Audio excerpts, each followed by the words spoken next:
What's up, guys? I just want to give my, I guess you could just say, opinion on the UFC fight tonight, which is Pereira versus Adesanya, number 4. With the co-main event, Street Jesus versus Dorino. That's Jorge Masvidal versus Gilbert Burns. And to start off the pay-per-view card is that 18-year-old guy from Mexico, Rojas, versus another American. I think he's Mexican-American. He's for sure a Latino. I want to start off with that one. So Rojas has a lot of hype on him. I mean, he started his career at 17 years old. Dude's a beast, man. I think this is his second career MMA fight. Or not MMA, but UFC, as a professional UFC fighter. And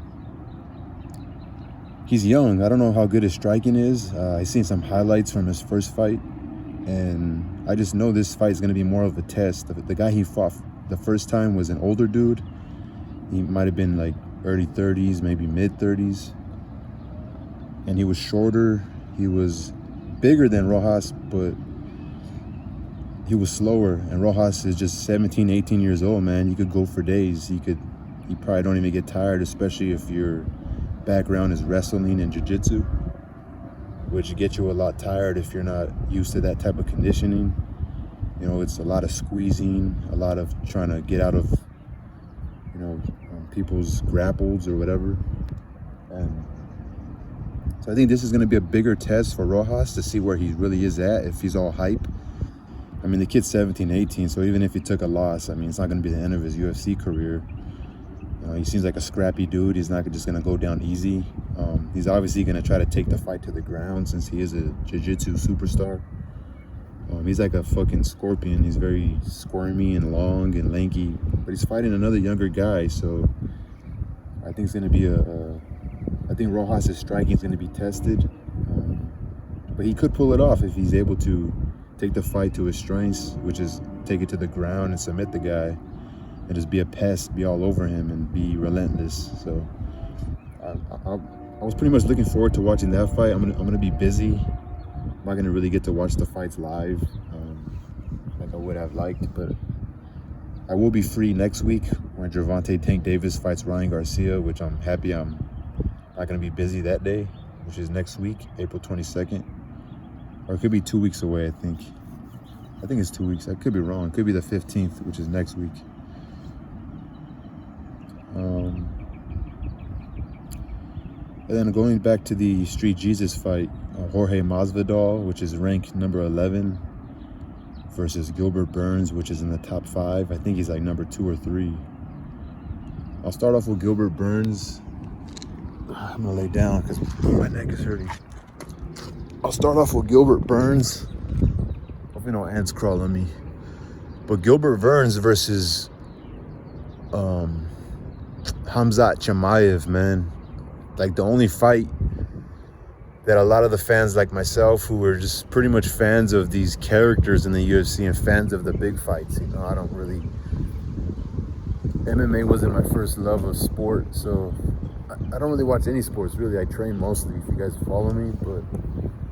Like, I'm interested in these characters like the Khamzats and the fucking Khabibs and, you know, these fucking crazy characters from around the world, Yair Rodriguez and fucking Adesanya, StyleBender, and Pereira, you know. There's interesting storylines, you know, if you really pay attention, UFC's a business, but going back to Gilbert Burns versus Khamzat Chimaev, you know, Khamzat Chimaev was this hugely anticipated fighter coming out of Holland. No, it's not Holland. It's where did he come from? Well, he was born obviously in a country of like in Europe, Eastern Europe.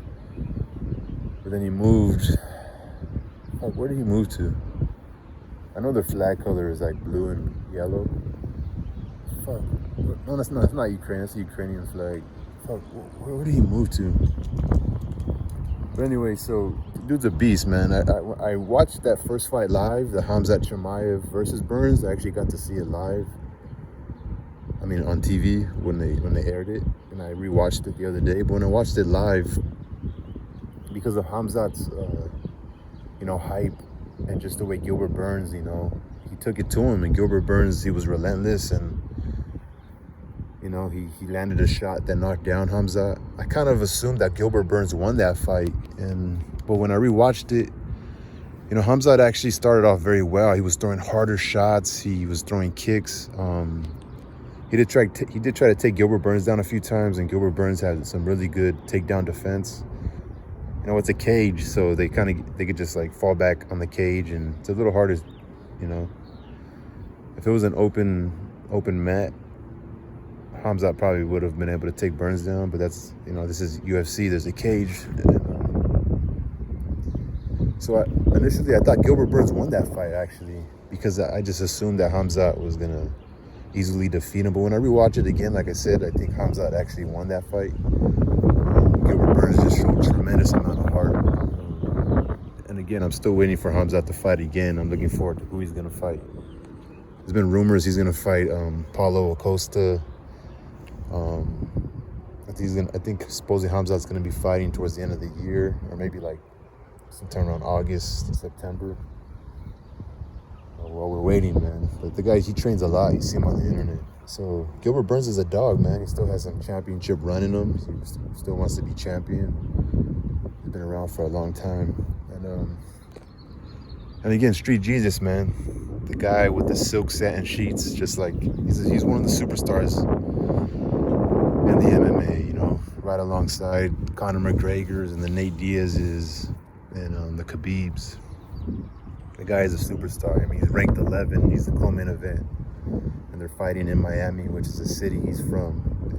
He's just a superstar. Everybody respects him because he fought on the internet with no gloves against the bigger guys, in the Kimbo Slice movement. Shout out Kimbo Slice. Everybody knows that from high school, from college, when we used to all be surrounded by our phones. Like, man, look at these people doing backyard fights. Look at that crazy-looking, bearded animal-looking dude with all those muscles, man, from Florida with the gold teeth. It was a movement. It was the beginning of the internet. And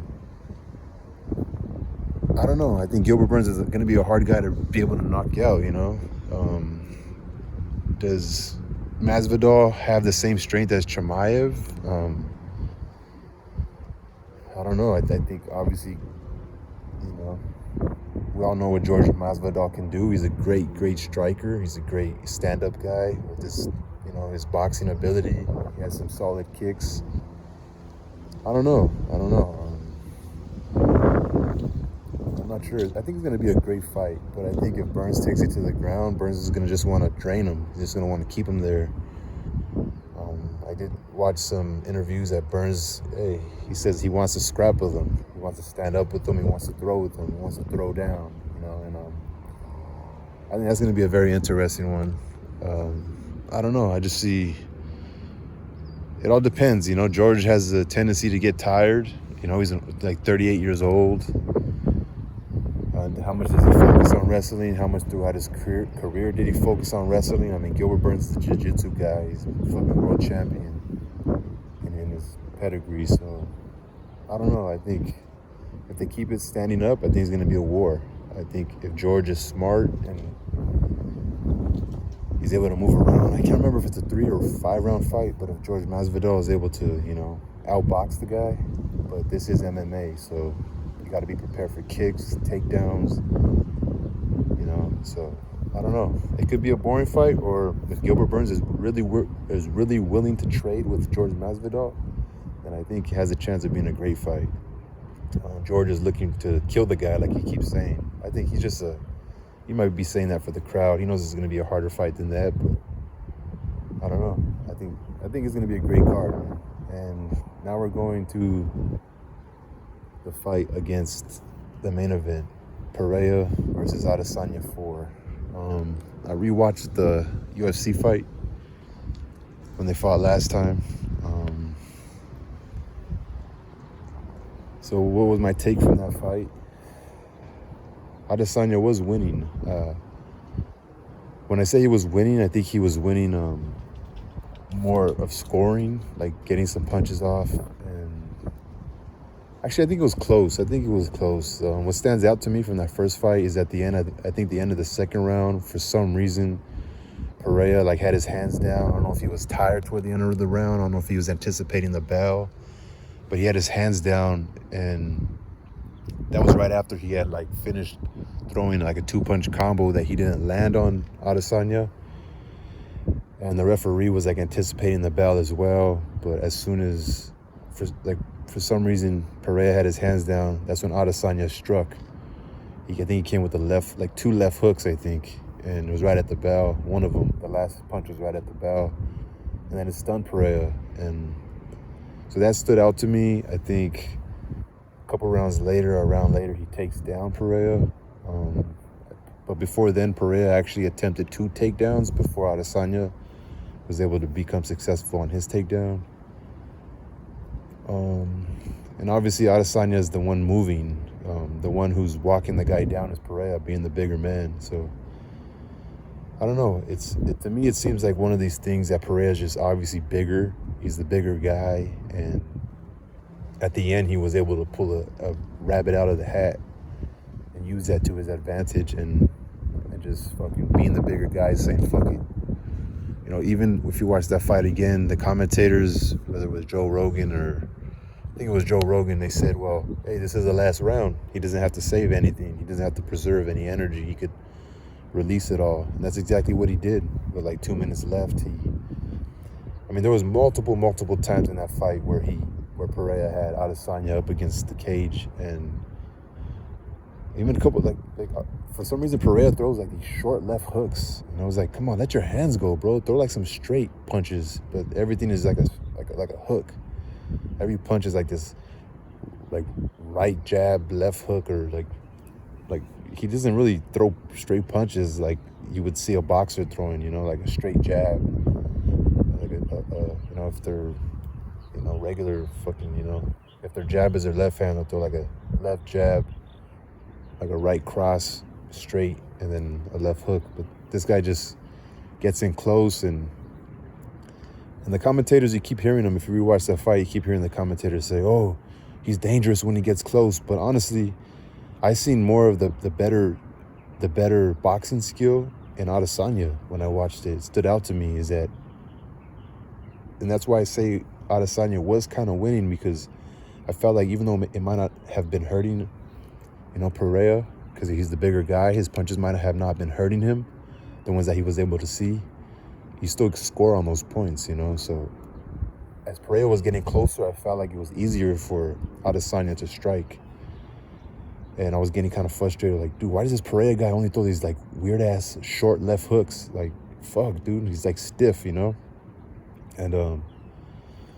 then what pops into my head, Pereira had some of the better kicks. Adesanya throws pretty good kicks as well. They both have kickboxing pedigree. So I just think the bigger guy was able to pull it out at the end.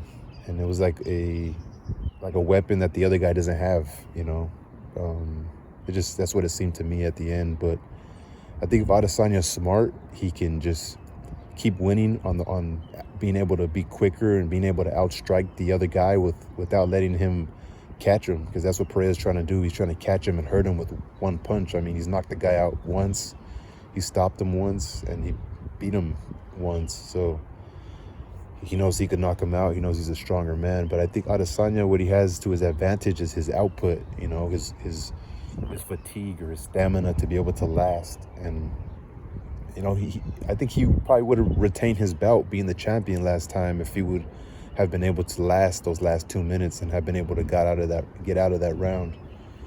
So I think Pereira, he has to keep walking him down, and he's gonna have to connect with his left hook, maybe hurt him with some kicks to the body, just break him down. And I think Adesanya really just has to survive and continue doing what he's doing, and just have the more output and getting out of the corner at the right time, and being able to circle out and bring the fight back to the middle until he continues to get walked down and pick his strikes. It's a really tough fight for Adesanya, man. He's like fucking a smaller animal inside there with a bigger animal, and he's continuing to find himself up against the cage and having to like fucking maneuver away from there and to avoid the bigger man's strikes. So, and he's gonna have to kind of Mayweather it a little bit and get a couple punches off, connect one or two of them, and get out of there. And supply a takedown when he can to get that point. Maybe towards the end of the round and end the round on top with ground control. So yeah, I'm just really interested. I hope you guys enjoyed the fights.